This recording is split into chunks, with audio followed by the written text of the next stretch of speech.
Bonjour à tous, nous nous trouvons dans la paracha de Béar Bechukotai. C'est une paracha ici intéressante sur cet angle-là que la Torah va, pour une première, on va dire, elle va un petit peu mettre l'homme dans une question de savoir qu'est-ce qui va en advenir de sa vie.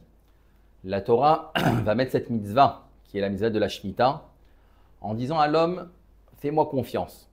Pendant 3 ans, tu mettras ton travail de côté, ta terre sera mise de côté, et tu verras qu'à la fin de ces 3 ans, alors tu auras la bracha qu'il faut. Je te donnerai ce qu'il faut. Ça veut dire qu'ici, l'homme va être mis devant une situation où il a envie. Il a envie d'arriver à des objectifs, il a envie d'arriver à une richesse. Et la Torah lui dit, fais-moi confiance et moi je te donnerai ce qu'il te faut. C'est un peu la question de tout homme à tout moment de sa vie. Souvent, on a des choix à faire, on a des projets, on a des ambitions. Et il y a des choses que, des fois, on sait qu'il ne faut pas qu'on le fasse. Alors souvent, l'homme va être devant un dilemme. Et s'il prend sur lui de ne pas faire cette chose-là, dans le cadre effectivement où la chose n'est pas à faire, que la chose n'est pas bien à faire, alors on va voir, souvent on va entendre ce discours-là qui va être, en effet, je prends sur moi de ne pas faire la chose, mais j'attends que Hachem alors me le donne d'une certaine manière. Ça veut dire qu'un homme va vouloir par exemple de ne pas travailler Shabbat et ça va être difficile pour lui. Ses magasins sont ouverts, le Shabbat c'est le moment où on va dire un grand pourcentage des entrées vont être pendant Shabbat. Et la personne, malgré tout, va prendre sur lui. Elle va dire, je prends sur moi de fermer les magasins Shabbat, de ne pas travailler pendant Shabbat. Et souvent, qu'est-ce que cette personne attend?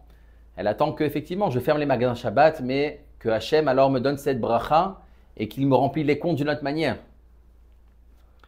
Ici, Rachid nous dit quelque chose d'intéressant. Il nous dit que cette personne-là qui va mettre sa terre de côté, alors finalement, qu'est-ce que Hachem va lui donner à la fin? Rachid nous dit, Rachid nous dit que ici Hachem à la fin ne va pas lui donner une quantité de 3 ans. Cette personne qui attendait beaucoup de quantité, Hachem ne lui donnera pas ça. Mais par contre, qu'est-ce qu'il va lui donner? Il va lui donner que le peu qu'il aura, alors il va savoir justement, ça va le remplir. Ça veut dire qu'avec le peu qu'il aura, alors ça va le rassasier. Ça veut dire qu'il va finalement trouver son compte dans d'autres choses. Il va trouver des valeurs d'autres endroits. Et finalement, ça veut dire qu'un homme doit aussi apprendre à se construire de cette manière. Que lorsque la Torah nous oriente vers un chemin, nous demande de faire des choix vers un certain, des certaines ambitions. Ici, c'est pas que la Torah veut nous donner justement ce que nous on attend. Mais finalement, elle est là pour nous donner ce que elle pense qui est bien pour nous. Et c'est à nous justement de suivre ce que la Torah nous propose. Donc ça veut dire que d'être dans cette perspective-là, de se dire que c'est vrai, des fois on a des envies, on a des choses qu'on veut, mais d'être prêt des fois que lorsqu'on va justement, on va s'investir malgré tout pour ne pas faire ce qu'il faut faire. Alors, sachez que la Torah va donner d'autres horizons.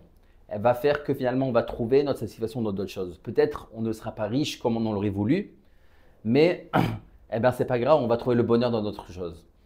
Lorsque des fois, vous voyez des mamans qui sont à la maison et des fois qui renoncent à leur travail, qui renoncent à des choses qu'elles auraient pu faire.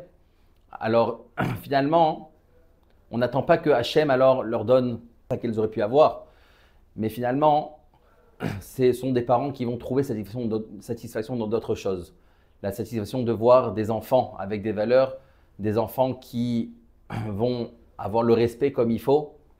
Et donc, finalement, c'est ça. C'est-à-dire Hachem nous donne la bracha. La bracha, ce n'est pas d'avoir ce qu'on aurait voulu avoir. Mais la bracha, c'est finalement de goûter aux vraies valeurs qu'il faut. On raconte sur Rav Osner, qui était un des plus grands décisionnaires de la génération il y a quelques années. On raconte qu'à l'époque, sa maman était une grande chanteuse d'opéra. Mais effectivement, elle chantait que dans un cadre très fermé pour les femmes. Et il y avait un des chefs d'opéra qui a tourné sa curiosité vers cette femme-là. Et il a réussi à se faufiler dans un des endroits où elle s'est présentée. Et donc, lorsqu'il a entendu sa voix, c'est sûr que c'était la réussite et qu'elle avait une carrière devant elle qui allait s'ouvrir. Et donc, juste après, il va la voir et lui dit voilà, il dit j'ai entendu et moi, voilà, sachez que je peux vous proposer une carrière extraordinaire dans les plus grands opéras du monde entier. Sachez que vous allez avoir tout, l'argent, l'honneur. Moi, je m'engage. C'est quelque chose que vraiment votre carrière est tracée. Une voix comme ça, c'est une fois tous les 50 ans qu'on entend. Et au début, c'est sûr qu'elle refuse. Elle dit non, c'est pas pour moi, c'est pas quelque chose que j'ai comme ambition. Et bon, doucement, doucement, c'est vrai que l'envie vient et sa question devient un doute dans sa vie, qu'est-ce qu'elle va faire. Et donc, elle va voir un des grands admours pour lui poser la question. Et voici que l'admour lui dit « Écoute ma fille, c'est vrai que la tentation est grande, mais il dit, je te promets que si tu renonces à ta voix, alors ça, Hachem te donnera un enfant que sa voix sera entendue alors dans le monde entier. » Et effectivement, c'est-à-dire que cette femme-là, comme enfant Rav Wosner, qui est un des plus grands décisionnaires, et donc finalement ici on voit qu'elle a renoncé à une carrière, mais ce n'est pas que Hachem lui a donné malgré tout on va dire, de l'argent, des honneurs d'une autre manière, non. Elle lui a juste montré que finalement tu trouveras ta valeur dans des choses beaucoup plus vraies, beaucoup plus profondes, la voix d'un enfant que sa Torah va résonner dans le monde entier. Et donc c'est ça la vraie bracha que Hachem a donnée. Donc des fois, lorsqu'on renonce à quelque chose, alors essayez de se dire que je renonce à ça pour découvrir d'autres horizons, pour découvrir peut-être d'autres valeurs que Hachem va me proposer, de ne pas être en attente finalement de ces valeurs que nous voulons au départ et que finalement non, si on met ça de côté, c'est pour découvrir d'autres choses. Ce n'est pas pour essayer que Hachem nous le donne d'une autre manière, c'est au contraire pour évoluer, pour grandir, pour avoir un œil qui va être un œil de juif et pour trouver des valeurs de juif. Et donc c'est ça que la vraie bracha que Hachem va nous donner.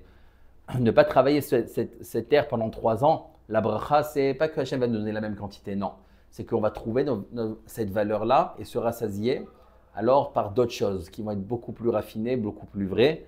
Donc, Bezrat Hachem, que tout nos investissements, tout ce qu'on fait justement pour la Torah, alors que Hachem puisse nous ouvrir tous les horizons et nous faire goûter aux délices et aux saveurs de notre Torah.